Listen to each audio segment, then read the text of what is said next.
Welcome to Purple Palace Podcast, connecting cannabis culture worldwide. I'm Canna Mandy. And I'm Purple Terps. How are you doing today? All right, so this week's episode is about the grow. We are doing a LED grow. We just bought all the equipment from the light to filter to fans and soil, the amendments. So it's going to be really cool. I'm excited. I've never done it, but I look forward to it. So we'll be talking about the comparison between LED grow rooms and high-pressure sodium bulb grow room setups, the pros and cons, and essentially why we're choosing to go with the LED grow room setup.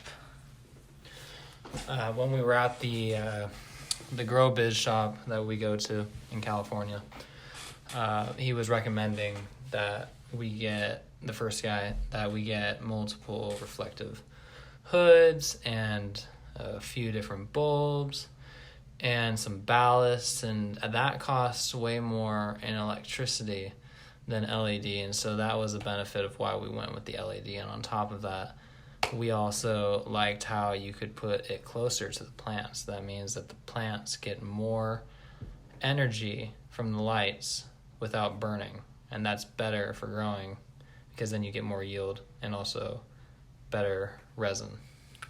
It's also a concern if you're using high-pressure sodium grow lights with the short-circuiting of the electricity because it uses so much more wattage to grow the same amount of plants. So the LED lights are a lot more efficient, and they produce supposedly a lot better flower. We will let you guys know how that turns out once we're finished. But we have seen examples of a lot of successful grows using the LED lights. The particular light that we're choosing to use is the Solar System 550. It was made in Southern California, and it is the top LED light on the market currently. From what we've researched, essentially everything about it is great. It has over 50,000 hours of usage on the bulbs. The fans are easily replaceable if they break. You can order it in California, and it's not cheap, so you don't have to ship it overseas. And it's a really powerful light, and it doesn't use up much energy. So it's a 550 watt LED light that is comparable to a 600 watt HPS light, but it only uses 350 to 400 watts at full power. So the point is that you're able to get the same yields as these more powerful lights without having to spend as much money.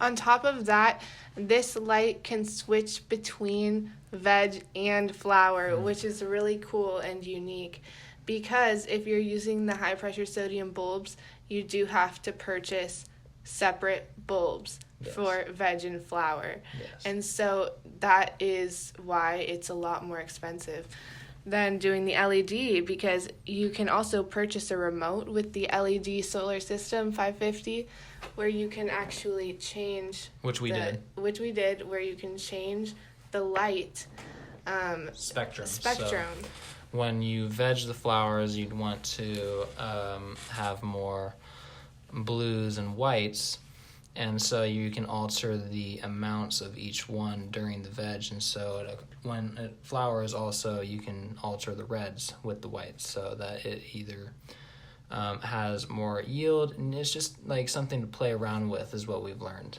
Essentially, you can change the color of the trichomes in the end. You can get little pink hairs on the buds or orange hairs depending on the light spectrum that you pink choose trichomes, right? to use. You can get orange. You can get like orange or pink. You want it, obviously when you harvest. That's not what I'm talking about. But you know when you have different colored buds, like some are like more purple and some are more like orangish color. Right, of course. that's what I'm talking about. I understand. You can alter the color product of the bud. Right. The THC actually has a different color, is what I've seen from LED, but like it has like more of a colorful hue essentially, rather than like a HBS light. From my experience, yeah. And so when I was talking to the manager at the Grow Biz, he was also saying how when he did it, that's what the effect he had on his bud was, and it was a slightly less yield, but he said it tasted and also was slightly more potent. So it's like, what do you want from your bud? And so that's what we're trying to figure out here with what we got. So what I think we should talk about now would probably be, how long is it going to take for us to get something once we plant the seed and then harvest. So from our math, it's probably going to take roughly around 4 months, which isn't that long. In retrospect, I mean, once we get our product, we're going to be pretty happy, since we went with a classic, the Indica Crystal Extreme strain. We've heard great things about it.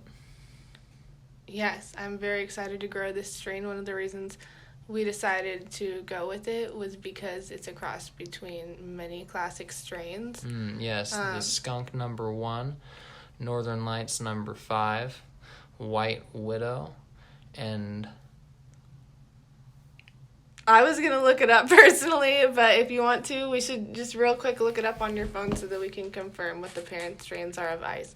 For sure. Yeah, because I decided to suggest this strain originally because I wanted to grow limoncello, but we couldn't find the seeds for that strain exactly. I believe that since it's Berner's strain, he would only sell clones and he wouldn't sell seeds, because then anybody could grow his stuff. At the end of the day, right. It's about keeping your supply on lock. He has patents on it, essentially. Absolutely. It's his brand. You can't grow his brand. Yeah. So I was one off. It was Shiva was the final one. So it's Skunk number 1. Wow, that was the White Widow, one. Northern Lights, and Shiva. Wow, okay. That's dope. So, yeah, I really like that. Cool. So what I was saying, though, was one of the parent strains of limoncello is lemon ice. And so, obviously, one of the parents of lemon ice is ice Indica Crystal Extreme. So, it should be a good, strong strain. It's known for its overwhelming trichome production. And it's usually a hash plant. People use it for making bubble hash or... other variations, but essentially I'm excited because of the flavor profiles that it's supposedly it has. It's supposed to taste like Sprite, like a sweet soda, like a Sierra Mist almost, like a lemon.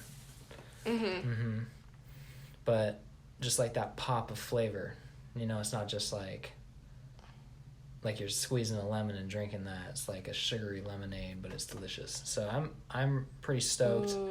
Yeah, I've never had something like that, so that's why Sounds I believe, amazing. yeah, it's going to be good. And so if you grow it right, you can easily get like a pound per square meter. It just depends on, your skill. And personally, I haven't grown, so I'm just like,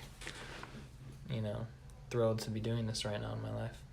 So I've always wanted to do it.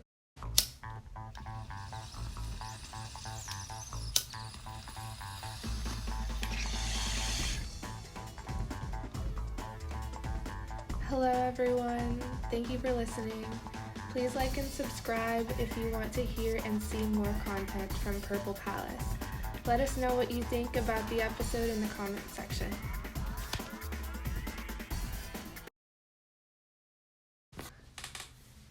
Hey everyone, we're back. Manny's going to talk now about how cannabis is an herb. So cannabis is a medicine, and it's an herb just like any other plant, such as sage or aloe vera, and it does have many healing properties. It can help people with cancer to be able to eat, since it causes appetite increase, and some strains actually can cause decrease in appetite, which is very interesting. Because this can help you with weight loss, or it can help you with weight gain, just depending on what you need. So it's a very versatile medicine. It can help patients with epilepsy.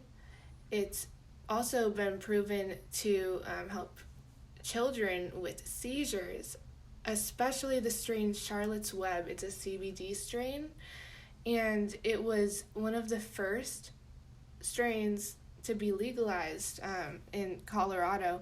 Charlotte's Web was kind of what blew up the whole cannabis scene out there when they started to realize that it could help kids that had these issues. And so I just feel like so many people overshadow this as a medicine, and they just think that it's a drug. Yeah. Personally, in my experience, everyone who has used it, who has been my age, doesn't necessarily use it as a medicine. They almost use it as like a fun thing, which isn't necessarily bad. I mean, life is what you make it, and so if you want to do that, that's absolutely your choice. But for me, I use it for my anxiety, because I have always had an issue, with talking to people in large groups, and so when I smoke some of the herb, it helps me to just focus and just know what I'm talking about instead of just thinking about the people around me. It's irrelevant, because now, if I'm going to make a mistake in my life at this point, I'll just accept it instead of let it carry on and drag me down with it, because I don't think that that's healthy. So, yeah, I believe that the Charlotte's Web is a medicine beyond comparison. Like, without that, people wouldn't be, like the CBD, they wouldn't be able to stop their seizures or help. I've also heard it's been used for arthritis, and I've told my dad about it, and so he's been using it. But, it just helps with many different things. So I have something to add. I just remembered I watched a video done by a doctor, and she spent her entire life doing a study in Africa on a group of women who smoked cannabis while they were pregnant with their children. They did not smoke the cannabis. That was false. They actually drank it in teas. And so they would drink this cannabis tea throughout their pregnancy because it helped them with their appetite. It helped them to not be as nauseous. And they found that the babies were actually born with higher birth weights when they compared the mothers who drank the cannabis tea compared to the mothers who did not. And then it was really interesting because the doctor stated that this study followed the children. It was one of the only studies that actually followed the children throughout infancy. Wasn't it Jamaica, not Africa? I thought it was Africa. But if you want, you could look that up on your phone and try and pull up the video. And we'll add this video in the comments below. We'll link the video specifically so you guys can check this out, because it was very interesting. And so essentially what the doctor found was that the children were actually given the cannabis tea as well throughout their childhood, and these children performed higher in school than the children who did not receive the cannabis tea, and the children also were healthier overall, and it just was quite an interesting study. So I hope that you guys can check that out. I just also wanted to say that creams can be very helpful. I used a cannabis cream on my back before, and it was just amazing. Tinctures, so just there are so many aspects of this plant that can be a medicine. Do you have anything to add to that, Good? Personally, I feel like we've covered most of our topics, so I really appreciate everyone who's tuned in today for our second podcast. Thank you for everyone that is supporting us, and I hope you guys have a great day or night. Yeah, I appreciate you guys for watching too. I really want to thank you all, and have a great night. Peace out.